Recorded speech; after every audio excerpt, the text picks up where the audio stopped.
Bonjour à toutes et à tous et bienvenue pour ce 10e et dernier débriefing de l'affaire Armitage, le débriefing après le final.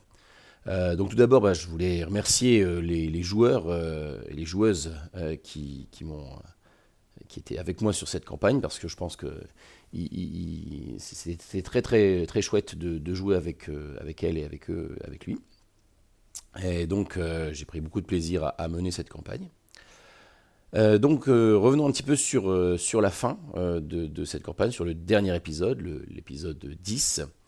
Donc lors du dernier débriefing, j'avais expliqué que je n'envisageais pas de finir une campagne comme ça avec une thématique un peu à la Lovecraft, par un affrontement avec un boss final, hein. Donc là, ce que j'avais expliqué, c'était que l'idée c'était de plutôt partir vers ce qu'on appelle une anagnorisis, c'est-à-dire une sorte de révélation finale, à un moment où les personnages joueurs prennent conscience qu'il y a quelque chose d'autre, une identité qui n'est pas celle qu'ils pensent, ou que leur propre identité n'est pas celle qu'ils pensent. On retrouve d'ailleurs une liste un peu de ce type de révélation finale dans le jeu Horrifique. Ah, là, j'ai l'écran. Où, par exemple, on a donc le destin à venir est inexorable, le changement est irréversible, euh, vous allez devenir l'un d'entre eux, des gens de confiance leur sont associés, etc. Donc il y a toute une liste de possibilités. Donc là, moi, dans ma tête, hein, pour mener, j'avais construit quelque chose qui n'est pas forcément qui a pas forcément émergé complètement, mais c'est pas grave. De toute façon, l'idée c'est d'avoir quelque chose pour me garder un peu une sorte de cap durant cette dernière séance.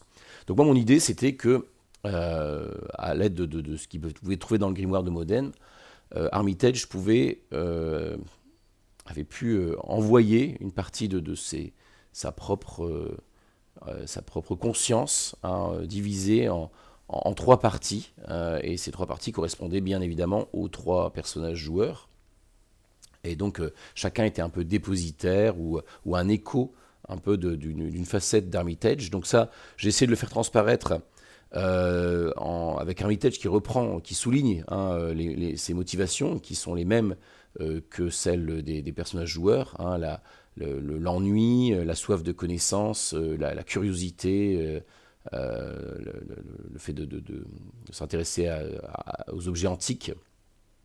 C'est quelque chose que j'ai essayé de mettre en avant dans cette dernière séance. Et puis aussi, il reprend aussi les différentes cartes de tarot qui les représentent, hein, le mat, la tour brisée, hein. J'essaie de faire un parallèle avec ce qui lui arrive sur la colline dans l'abomination de Dunwich. Et puis la papesse, hein, puisque de toute façon, dans les documents Armitage, il y avait aussi déjà le pape qui était évoqué et relié à Armitage. Donc voilà, l'idée c'était de montrer qu'il y avait ce lien intime qui était créé entre ces personnages et le personnage d'Armitage, parce qu'on parle quand même de l'affaire Armitage, donc c'est quand même lui qui est au cœur de toute cette histoire. Et donc les derniers documents en plus mettent vraiment en avant son rôle central, le fait que à partir du moment où il est là, il est un des éléments qui va générer tous ces problèmes, quoi. Donc voilà, donc ça se conclut donc par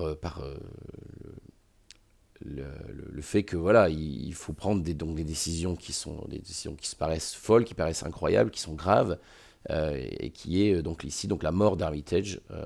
Alors ce qui est chouette, hein, c'est que cette mort, elle arrive aussi par la main de Dorothy, hein, qui avait déjà tué Kittrell. Donc c'est un peu le personnage exécuteur dans cette campagne. Donc c'est intéressant qu'elle ait pu garder ce rôle-là durant toute la campagne, enfin en tout cas à plusieurs reprises, et que les éléments, je pense pas que pour en avoir discuté donc avec les joueuses et joueurs, c'est pas quelque chose qui était décidé à l'avance. Justement, c'était intéressant de voir comment, par petites touches, par petits éléments, ils en sont arrivés finalement à tuer Armitage, hein. Elle reçoit l'arme de Pencroft un peu plus tôt. Ils prennent connaissance du dernier document. Ils se retrouvent finalement confrontés à Armitage dans la bibliothèque. Et voilà, donc, et cette décision finale de le tuer. Voilà, donc ça, je suis assez content de la fin, hein. Je trouve qu'on a une fin qui est quand même dramatique, même si on n'a pas une fin qui est tout à fait dans les canons de Lovecraft, avec cette histoire un petit peu d'amour ou de lien entre Pencroft et Dorothy, ce qui me gêne pas, hein, mais c'est vrai que dans les écrits, dans les nouvelles de Lovecraft, on a assez peu d'histoires d'amour, hein, c'est pas trop le sujet. Mais c'était intéressant. Moi, je pense que les joueuses et les joueurs sont très contents de cette fin-là. Et donc justement, il y a eu aussi quelque chose qui a un peu chamboulé cette fin de campagne, c'est les documents écrits par Dorothy, hein, donc par la joueuse Edrica. Ça faisait un moment qu'on échangeait, hein, sur ces documents, on en avait parlé, elle m'avait montré ces documents avant et je m'étais dit qu'il y avait forcément quelque chose à faire, une façon de les intégrer. Donc initialement, donc, j'avais demandé la permission, hein, de les faire éventuellement peut-être apparaître, hein, tout comme d'autres documents Armitage. Et donc je m'étais gardé ça sous le coude en essayant de repérer à quel moment c'était le plus intéressant peut-être de les utiliser.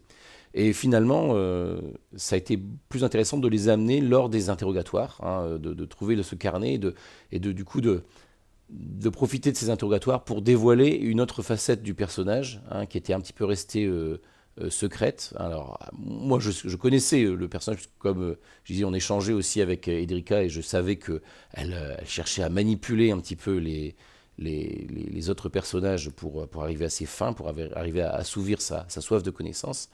Mais donc du coup, ça n'était pas encore apparu vraiment en jeu. Donc là, l'existence de ce carnet et des révélations qu'il contient permettait de mettre ça en scène et de le mettre en jeu. Donc voilà, donc je suis assez satisfait de la façon dont ce carnet, en plus le carnet il a une forme incroyable, puisqu'il reprend un petit peu aussi des éléments visuels qu'on peut trouver dans les documents Armitage, avec des schémas, avec des dessins, avec des mots qui sont soulignés, qui sont écrits en gros. On sent qu'il y a une sorte d'écho qui s'est construit entre les documents Armitage et le journal de Dorothy, hein, ce qui souligne encore finalement, qui vient renforcer ce côté, ce lien que je voulais établir entre ces personnages, hein, avec, il y avait déjà Aurora Crimson qui se sentait peut-être coupable de porter en elle ce livre, Les larmes d'Azathoth, qui craignait de devoir l'écrire un jour. Et puis donc là, il y a ce personnage de Dorothy malgré elle, se retrouve embarqué aussi dans tout cela, quoi. Il y a juste le personnage de Pencroft qui semble un peu encore en retrait par rapport à tout ça, un peu préservé, mais voilà, on ne sait pas quels seront les impacts finalement de tout ce qu'il a vécu à travers tout ça, quoi. Donc justement, ça m'amène aux fins, hein, des différents personnages. Donc j'ai basculé lors de cette fin dans un mode qui n'était plus tout à fait un mode où on va prendre en compte les règles. Euh, j'ai souhaité à ce moment-là que chaque joueur puisse vraiment avoir la fin qu'il souhaitait, avec une part de hasard inexistante. L'idée, c'était que là, on arrive sur des fins qui sont assez tragiques, qui sont dramatiques. Euh, je pense que c'est pas forcément facile de quitter un personnage comme ça qu'on a joué pendant un petit moment. Et je voulais que les joueurs puissent avoir la marge de manœuvre nécessaire pour le quitter proprement, pour le quitter comme ils le souhaitaient. Et là, j'avoue que pour le coup, je n'avais pas envie que forcément que le hasard, que le système vienne chambouler ça, et je voulais leur donner entre les mains euh, vraiment la possibilité de terminer le personnage comme ils le souhaitaient. Euh, donc voilà, donc j'ai fait le choix de faire ces épilogues qui sont un peu plus narratifs.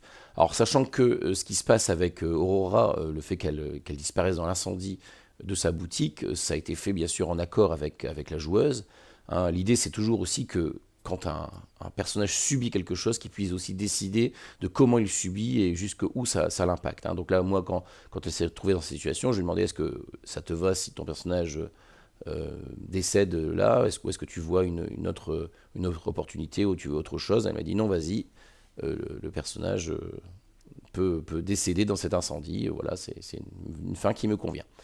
Et puis après, donc, les deux autres personnages ont eu leur mot à dire aussi sur comment terminer cette histoire pour eux, pour que chaque joueur se sente satisfait aussi de cette fin et puisse quitter le personnage correctement.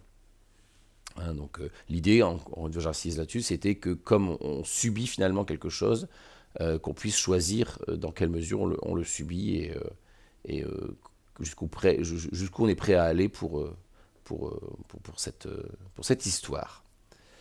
Voilà un petit peu pour les épilogues, voilà un peu pour ce final. Donc voilà, j'espère que la campagne vous a plu, j'espère que ces petites vignettes de débriefing vous ont été utiles.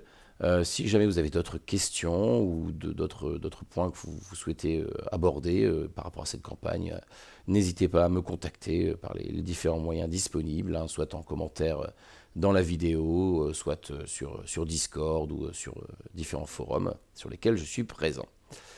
Voilà, et donc je vous donne rendez-vous à très bientôt pour une petite campagne de Monster Hearts avec une partie de la même équipe et qui va se présenter sous une forme un petit peu différente. Donc voilà, à très bientôt pour Blood of Misty Harbor.